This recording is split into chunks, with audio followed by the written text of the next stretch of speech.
Imagine the soft clinking of bronze lamps in a monastery on a distant hill above Constantinople. Tell me where and when you're listening tonight. Pre-sleep ritual. Make yourself comfortable, close your eyes, and let this ancient journey begin to unfold. Chapter 1. Under the Lantern. Sky. I remember the night I first saw the golden horn glimmer beneath moonlight. The city had quieted into a velvet hush, the kind that settles over domes and alleys only after the last prayers have risen and the final bakers have stilled their fires. The smell of the sea mingled with the faint sweetness of burning olive oil and distant fig trees. My sandals tapped lightly over cobblestones worn smooth by the weight of centuries, and the slope beneath my feet told me I was nearing the northern ridge of the city, where light is sparse, but stories are thick in the walls.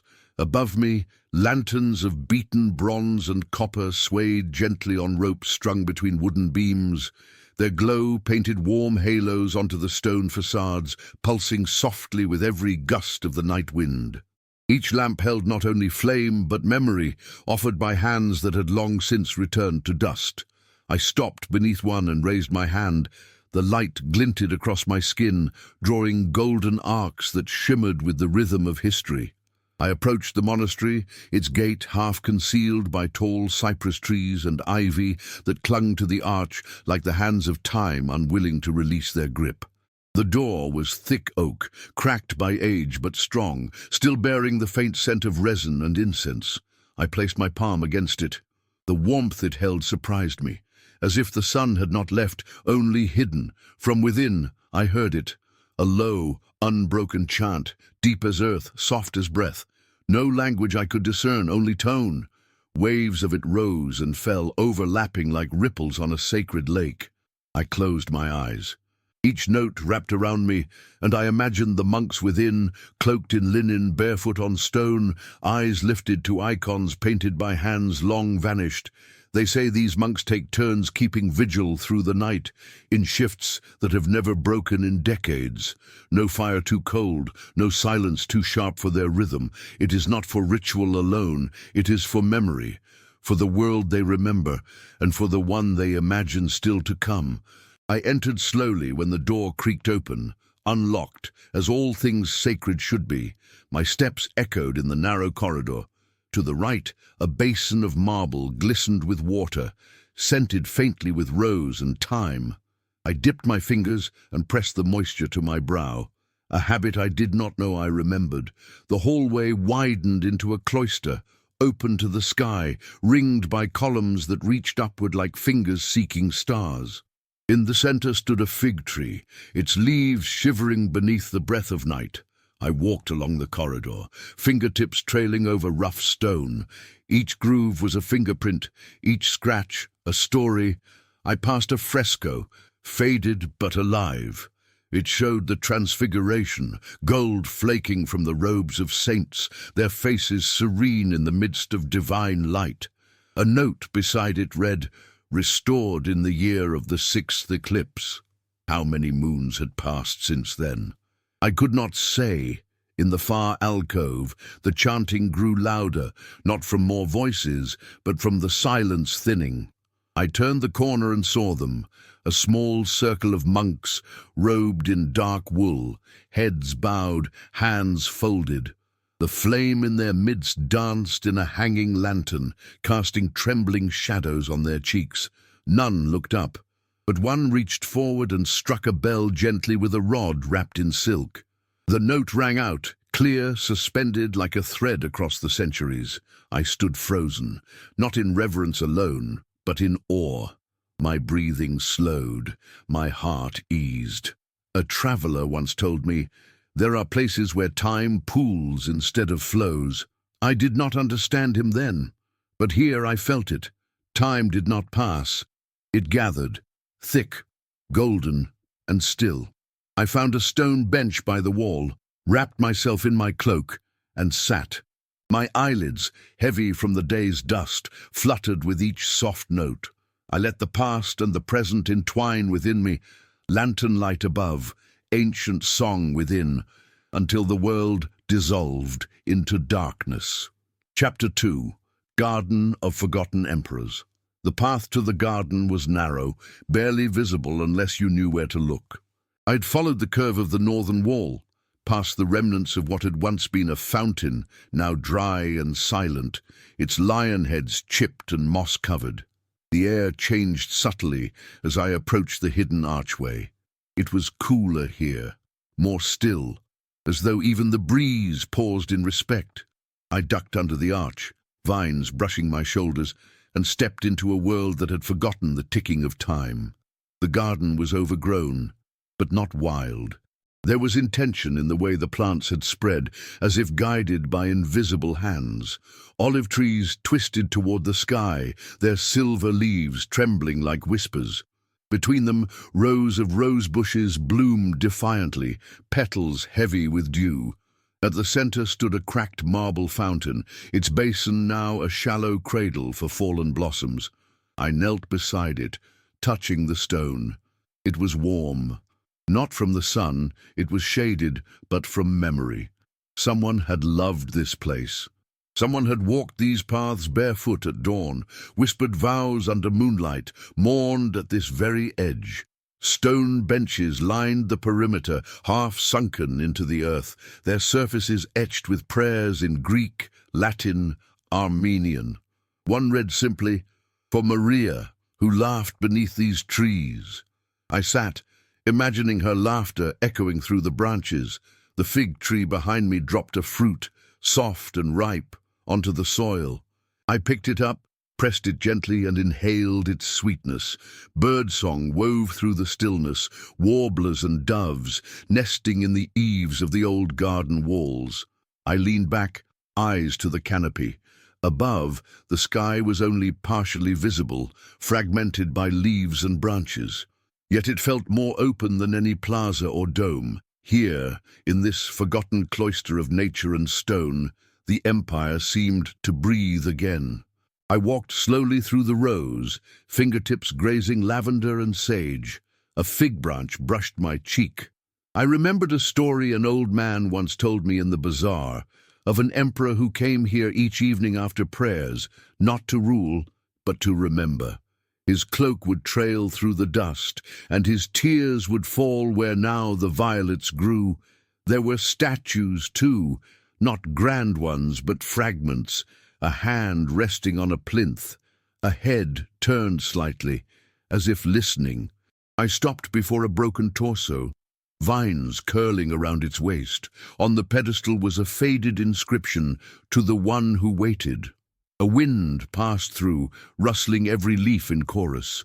It was not a voice, but I felt spoken to, as if the garden itself remembered everyone who had passed through its gate, their joys, their regrets, their whispered secrets. I sat again, beneath a cypress, and let the stillness press against me.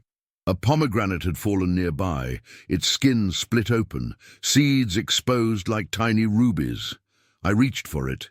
Its juice stained my fingers, sweet and tart. A scholar once said, "Gardens are the memory of what we loved in peace." I closed my eyes, letting that peace wash over me. And there, as dusk deepened into night, I felt my breath slow. My mind, at last, began to soften. Sleep was not far. Chapter 3. The Weaver's Lament. The evening had softened the edges of the city when I found her, the weaver by the Blachernay wall. Her corner was quiet, removed from the streets where children chased each other and hawkers sang the last of their wares. She sat in shadow, her loom anchored between two low stools, the thread stretched taut like a string of moonlight.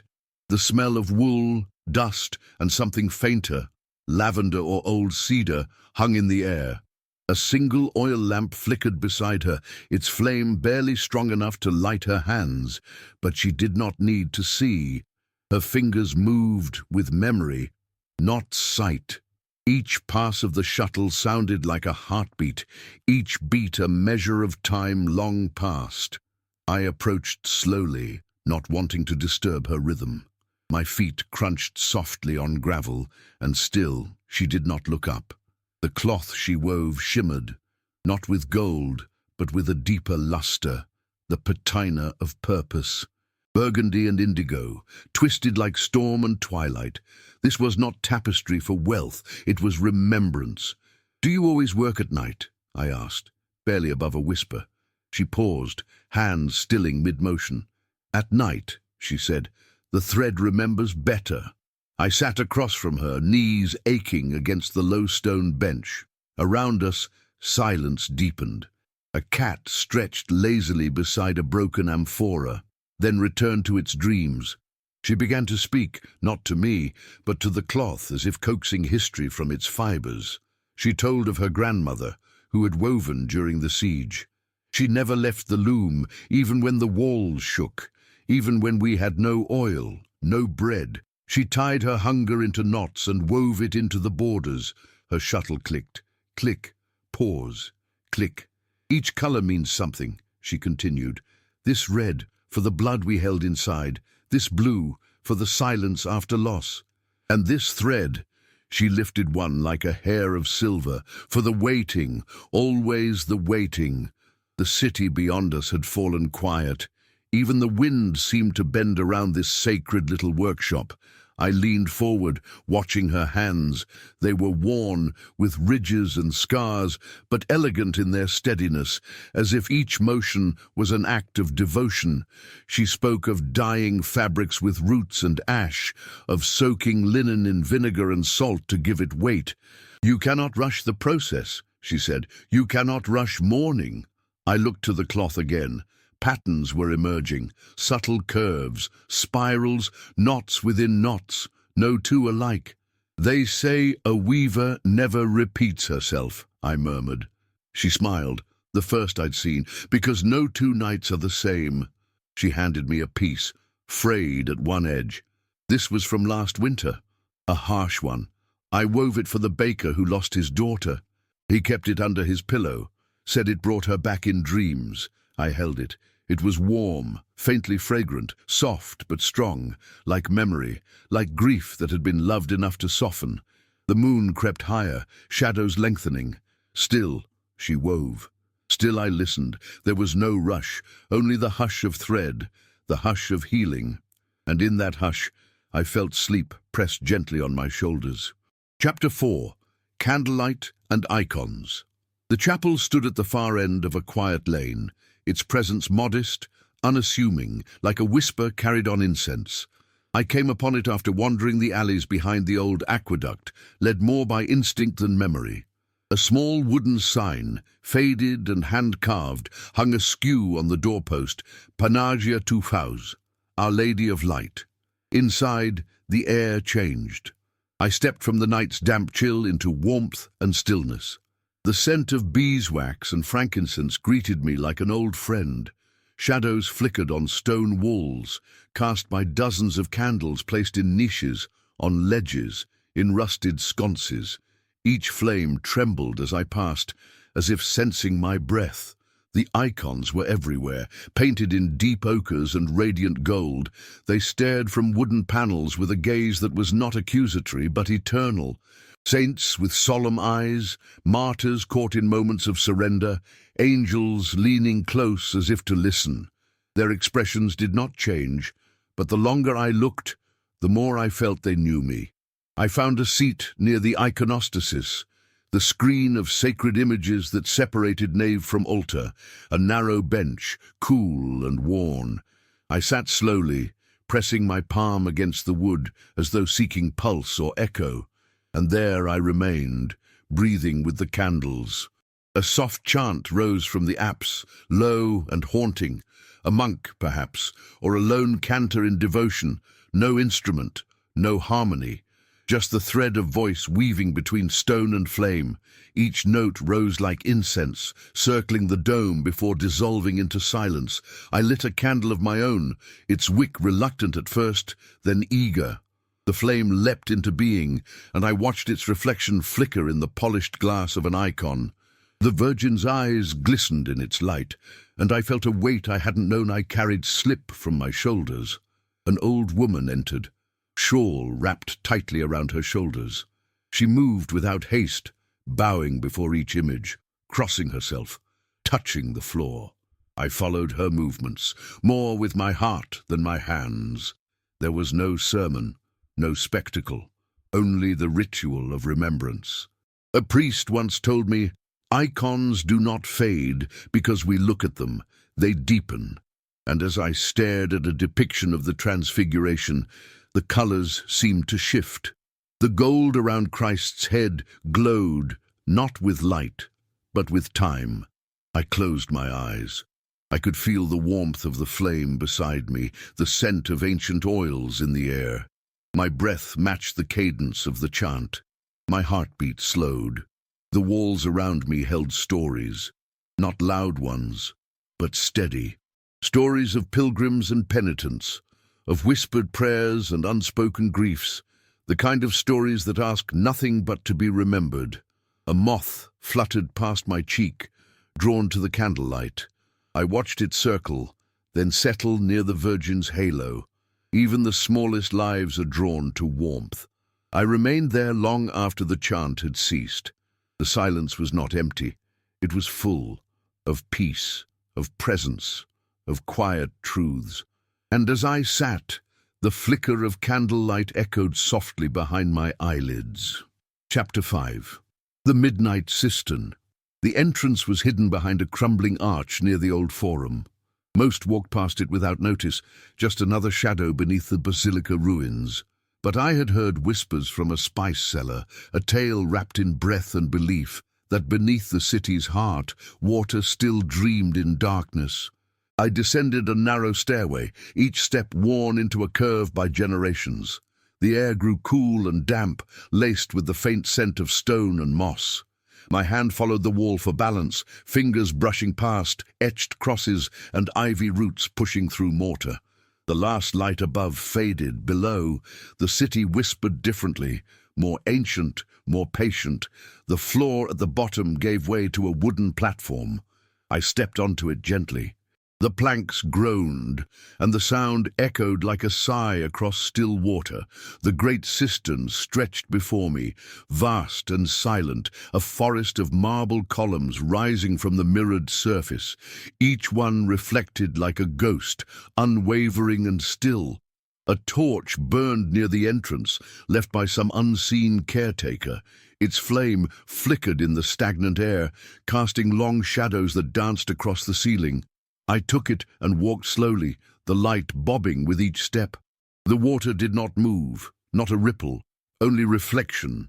Some columns bore carvings, faces worn smooth, serpents coiled in eternal guard, leaves etched into their crowns. I paused at one with a Medusa head, tilted to the side, half submerged. Her eyes did not accuse. They watched. I sat near a pillar and listened. The sound was not silence, but something deeper, a stillness that had shape and echo. Drips fell at intervals from above, steady and sparse. One, then another, like a clock built not of gears but of breath. Historians say these cisterns once held the city's lifeblood, rainwater gathered and stored against siege and drought. But to me, they held memories. Water remembers, they say.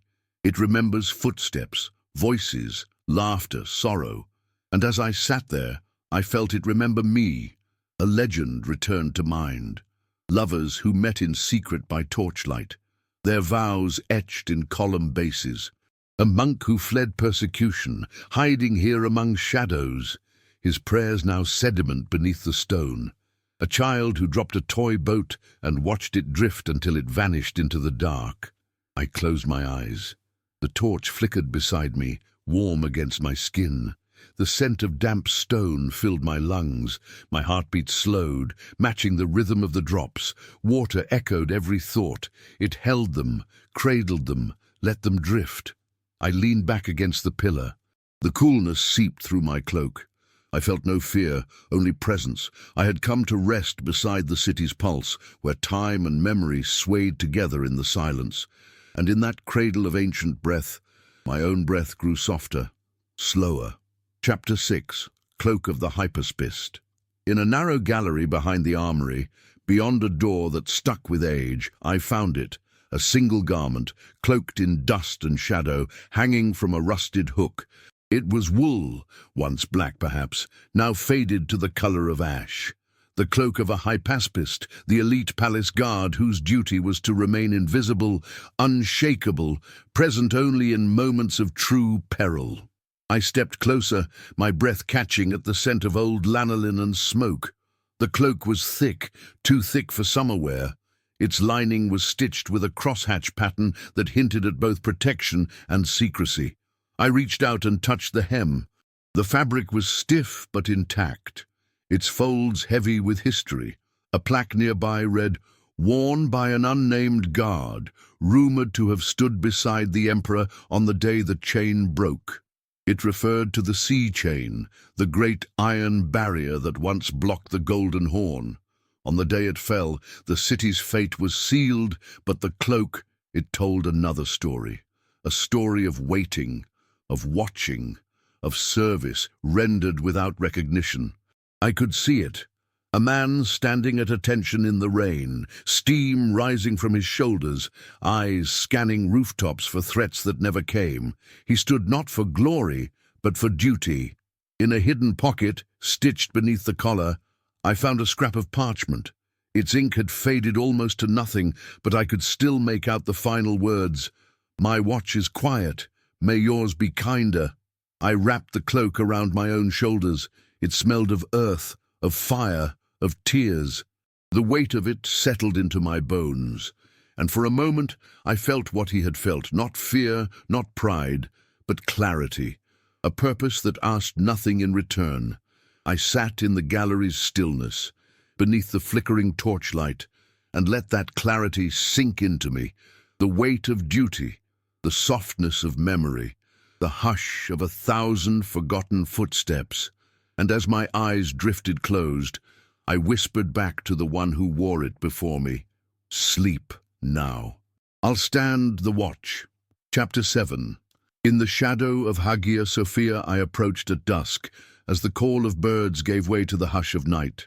Hagia Sophia stood before me, not as a monument, but as a breath held in stone. Her domes caught the last light of the sun, glowing rose-gold against the softening sky. Minarets reached skyward, like sentinels frozen in prayer.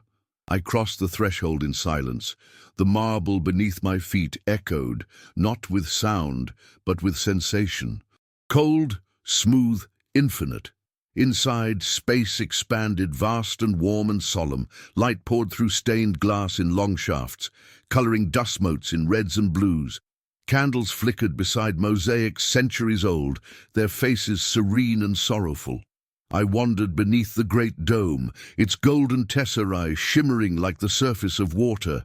Each step felt guided by the breath of those who came before, pilgrims, emperors, scholars, mourners. Their whispers lingered in the air. I passed beneath archways painted with stars and saints, traced my hand along marble walls worn by generations of reverence. In a far alcove, I found a quiet corner. There, an icon of the Pantocrator gazed down with eyes full of eternity. I sat cross-legged on a cushion left by another. My hand brushed the floor. It was warm, perhaps from the sun, perhaps from memory. I thought of the city, the weight it carried, the hopes it cradled. How many found peace in this shadow? How many came seeking silence and left hearing more than words? I closed my eyes, let my breathing slow. The dome above pulsed like a celestial heart. And as the world faded, Hagia Sophia remained, steady, sacred, still. Chapter 8. The Dyer's Secret. It was early morning when I reached the street of the dyers, where fog curled like a cat through the alleys and everything smelled of vinegar, smoke, and salt.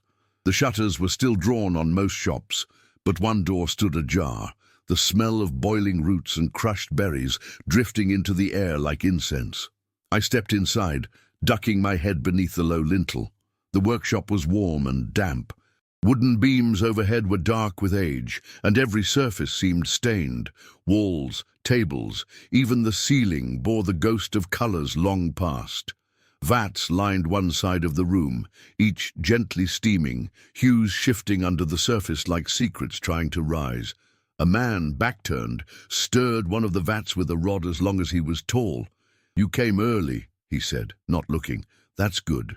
Colors reveal themselves best before the sun climbs too high." He was old, but not frail. His hands were stained deep indigo, and his beard carried traces of crimson. He gestured to a stool near a stack of folded linens. I sat and watched. For a long while, there was no speech, only the song of the water and the hiss of dye hitting fabric. Steam rose and danced in the morning light that trickled through the narrow window. "Color is a kind of memory," he said finally. "Each shade remembers what it touched, the weather, the hands, the season of its birth. You don't just dye cloth, you preserve a moment." He dipped a bolt of cloth into a vat of deep blue and pulled it out slowly. The liquid clung to it, reluctant to let go. He laid it across a drying rack, then turned to me. "This one is for mourning. Not grief, but reflection." He showed me others, crimson for passion held close to the chest, yellow for forgiveness, and green for longing that refuses to die. Each fabric had a texture beyond its thread, woven with story, saturated with time. "I once dyed a robe for an empress," he said, eyes distant. "She asked for a color that reminded her of home. We found it, after 20 tries, a mix of saffron and river mud. She wept when she saw it, not because it was beautiful, but because it remembered her better than she remembered herself." The workshop filled with the scent of eucalyptus and myrrh as another vat was stirred. Birds chirped faintly outside. I felt the slow rhythm of the place enter me, loosening the knots in my chest. I traced a swatch of dyed linen with my fingers. It was soft, yet strong.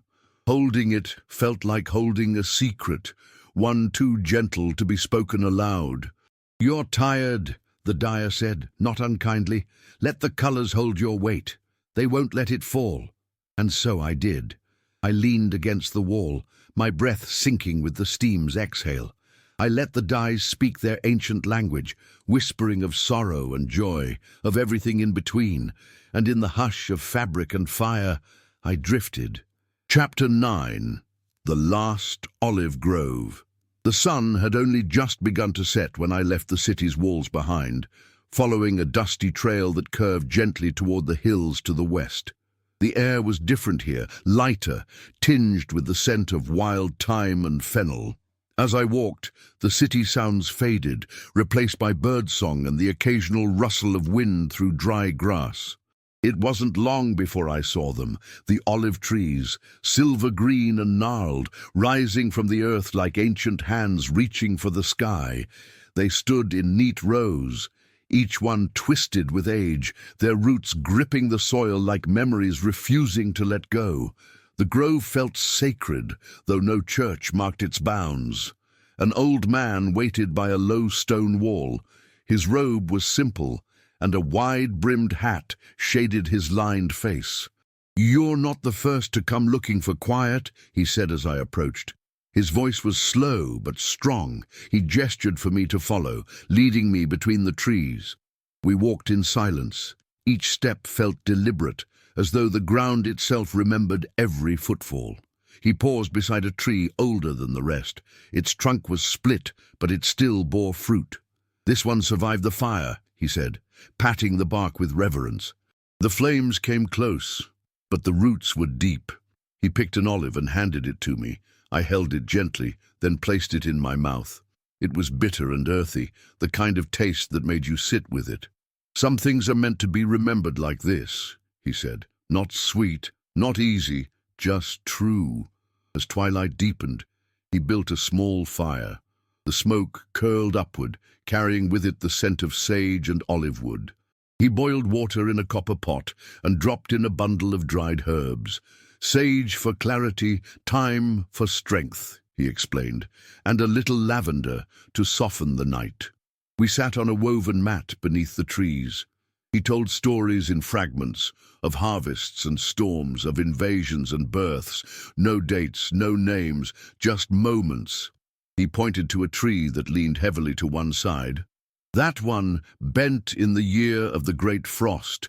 We thought it would die, but it bloomed the next spring, stronger. I sipped the tea. It was strong, fragrant, and oddly calming. "Why do you keep the grove?" I asked. He smiled, eyes on the fire. "Because it remembers. The city forgets, but this holds the breath of every season." The stars emerged one by one above the branches, their light soft and pulsing. Somewhere, a nightbird called out, and the grove answered with its quiet. "I think," he said at last, "we are not here to change the world, but to keep the world company." The fire crackled low. My eyes grew heavy, and in that grove, held by roots and stars, I let sleep find me. Chapter 10. When the bells fell silent. The city was quiet before the fall. Not the silence of peace, but the stillness of something long held back, finally exhaling. I walked the upper wall just before dawn, the horizon smeared with the grey of an anxious sky. The guards were fewer now, and their eyes carried not fear, but the dull weight of inevitability. We were watching the end, not trying to stop it. I remember the bells. Their tone had always comforted me, woven into my childhood like threads of gold through linen. But that morning, they rang only once. Then nothing. No chime. No echo. Just the wind. It passed over domes and roofs like a ghost seeking its body. The churches were shuttered.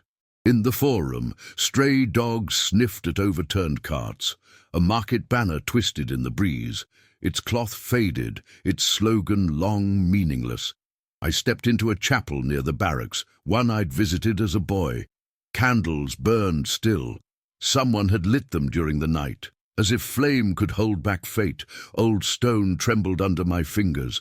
The columns here had been smoothed by centuries of palms. I added mine, not in prayer, but in witness. Voices rose from the sea gate. Not alarm, resignation. The chain across the harbour had been broken. We all knew what that meant. The city, for so long proud and weary, would now be humbled, but not with fury, with grace, a strange, terrible grace. I walked to the plaza. Women clutched their children, men whispered verses. A scribe wrote even as the cries of horses echoed closer. I sat beside the cistern edge, where I had once watched turtles swim in spring.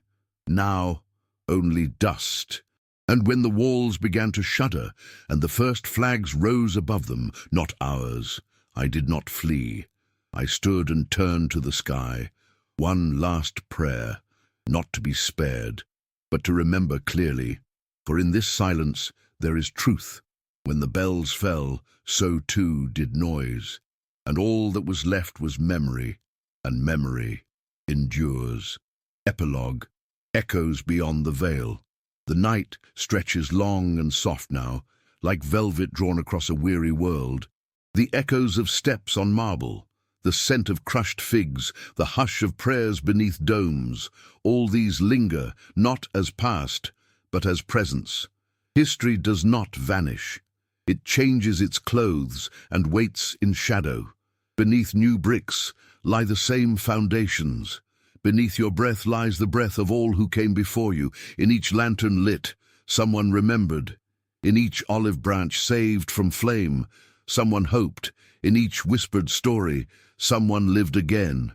You have walked their steps now, felt the same chill in the cloister, touched the same stone, sat by the same fire.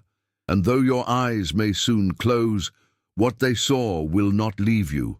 These whispers of Byzantium are yours now, woven into the fabric of your stillness, stitched into the dreaming hush of night. Let them carry you, let them rest with you, let them remind you that in silence, in stillness, in sleep, nothing is ever truly lost.